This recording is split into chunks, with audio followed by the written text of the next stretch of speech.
All right, well, my name is Warren Wolf. This is the new record from Mack Avenue. This session is kind of like old meets new.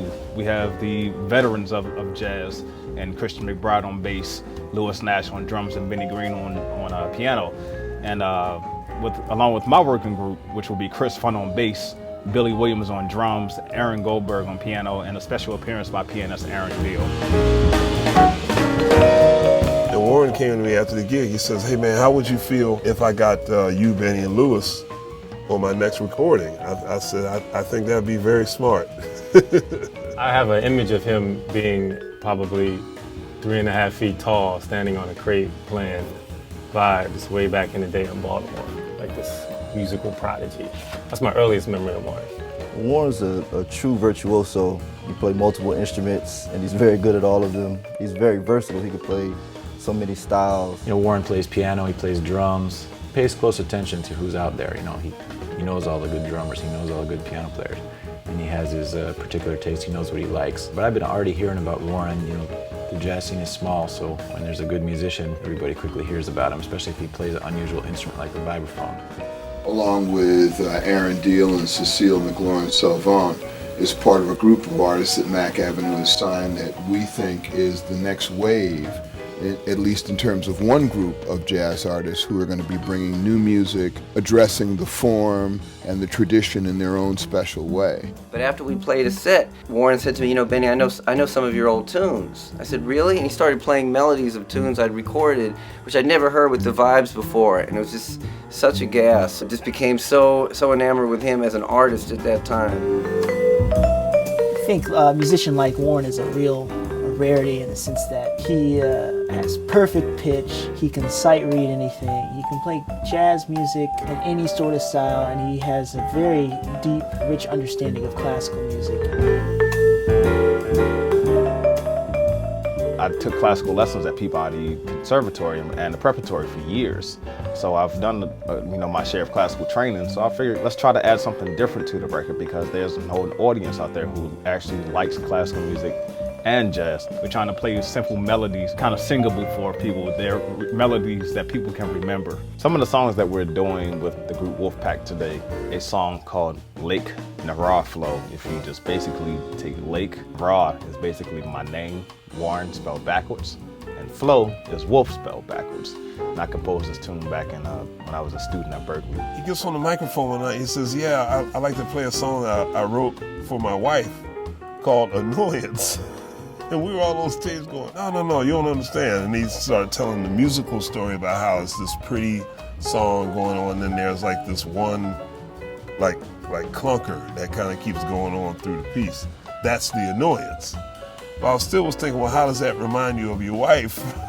He said, well, no, we were watching a movie, and that was happening. There was this clunker going on through the film.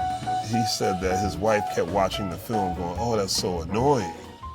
Hence the title, Annoyance. The song is beautiful, and Warren always challenges me. You know, he gives me that melody using the bow, and I just love the guy. He's an amazing musician. Another song that we'll be recording today is an original of mine entitled Sunrise.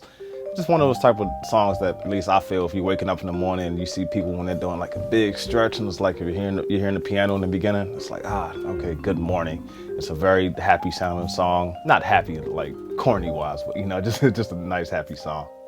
Jazz fans and jazz aficionados are always looking for that fresh thing, that next thing.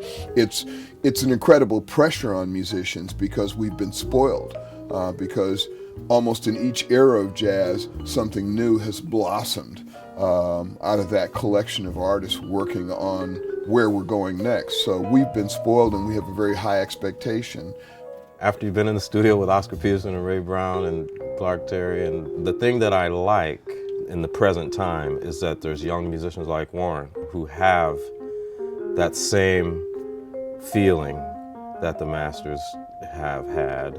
That part stands out, the fact that it's a young musician who wants his music to feel a certain way. And that doesn't mean old. It's timeless. That feeling is timeless.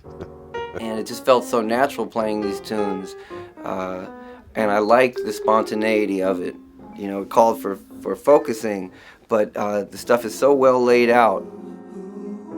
Brian McKenna, his manager, said the Warren came to him with a song by the great composer Ivan Lins, and he asked me if I knew the song. September, I said, of course I know it. And I said, wow, this guy's great. So when they asked me to participate on the project, I'm all for it. I know as a musician, he's almost like a perfectionist, and I don't even know him in the band if he's a perfectionist, but I would say as a musician, a perfectionist. As a person, he's pretty soft-spoken, but when he does speak, it's pretty hilarious.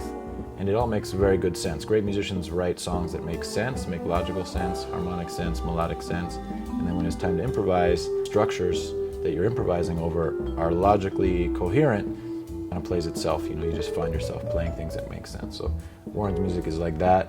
Warren himself is like that. He's an incredible musician, human being, one of the nicest guys you'll ever know. Very honest and genuine. Well, Warren is a rarity. He's a rare gem, and he's one of these musicians that can do absolutely anything.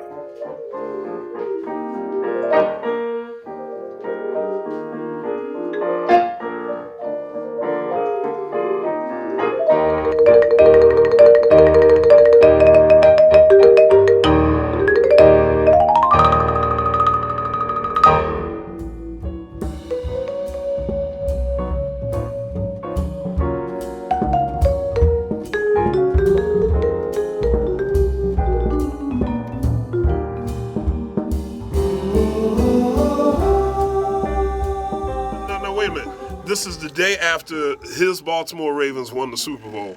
Now, I think it's only right for historical purposes that he do the Ray Lewis dance right now. That's right. So you're going to have to back up.